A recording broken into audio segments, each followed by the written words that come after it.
ఇప్పటికే రాయలసీమ విషయంలో చంద్రబాబు ప్రభుత్వం నిర్లక్ష్యంగా ఉంది అనేటువంటి విమర్శలు ఉన్నాయి. అనేక రకాలు ఉన్నాయి. దానికి కారణాలు కూడా కొప్పర్తి నుంచి ఇండస్ట్రియల్ ఎంఎస్ఎంఈ బోర్డుని అమరావతికి తరలించాలని నిర్ణయం, కానీ రాయలసీమలో కర్నూలులో ఏర్పాటు చేసినటువంటి హెచ్ఆర్సీ అలాంటి సంస్థలన్నింటినీ తిరిగి అమరావతికి మార్చాలనేటువంటి ప్రతిపాదనలు కానీ, వీటన్నింటి మీద జనం చాలా రకాల అభ్యంతరాలు వ్యక్తం చేశారు. అలాంటి క్రమంలో కడప నుంచి గ్రామీణ బ్యాంకుని తరలించాలనేటువంటి దాని మీద కూడా నిరసన మొదలైంది. ఈ నేపథ్యంలోనే రాయలసీమకు సంబంధించినటువంటి సర్కిల్ ఇన్స్పెక్టర్లకి, అంటే పోలీస్ ఇన్స్పెక్టర్లకి అన్యాయం జరిగింది అనేటువంటిది మరొక కథనం. డిఎస్పి ప్రమోషన్స్లో రాయలసీమ సిఐలకు అన్యాయం జరిగింది, రాయలసీమ పోస్టులపై సీతకన్ను వేశారు, ఇతర ప్రాంతాల వారికి ప్రమోషన్లు ఇచ్చారు, జాబితాపై సర్కిల్ ఇన్స్పెక్టర్ల గుర్రు, నేడు డీజీపీ తిరుమల రావు వద్ద పంచాయతీ.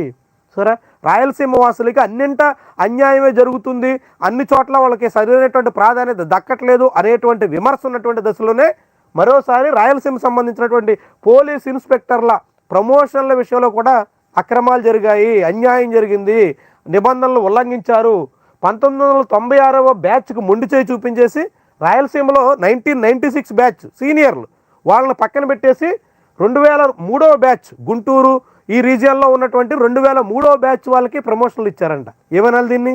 అంటే వీళ్ళకన్నా 6 ఏళ్ల ముందు నుంచి విధుల్లో ఉన్నటువంటి సిఐల్ని పక్కన పెట్టేసి, రాయలసీమ వాళ్ళని పక్కన పెట్టేసి 2003 బ్యాచ్ సిఐలకి ప్రమోషన్లు ఇవ్వడం అంటే దేనికి సంకేతం? అందులో మొత్తం జాబితాలో 41 తప్పులు, మొత్తం లిస్టులో 41 తప్పులు. ఇదంతా ఆంధ్రజ్యోతి పత్రిక రాసింది. ఇవాళ 41 రకాల తప్పులు మొత్తం ప్రభుత్వం కన్ఫర్మ్ చేసినటువంటి ఫైనల్ చేసినటువంటి రిపోర్ట్లో 41 తప్పులు. అంటే ఎక్కడ జరుగుతున్నట్టు ఇన్ని అవకతవకలు, ఇన్ని తప్పులకు ఆస్కారం ఎక్కడ జరుగుతున్నట్టు? రాయలసీమ వాళ్ళకి అన్యాయం చేసి 1996 బ్యాచ్ను కూడా వాళ్ళని కాదని పక్కన పెట్టి గుంటూరు రీజియన్లో 2003 బ్యాచ్కి ప్రమోషన్లు ఇచ్చే వరకు ఎందుకు తెగించారు? అలాంటి నిర్ణయాలు ఎందుకు జరిగాయి?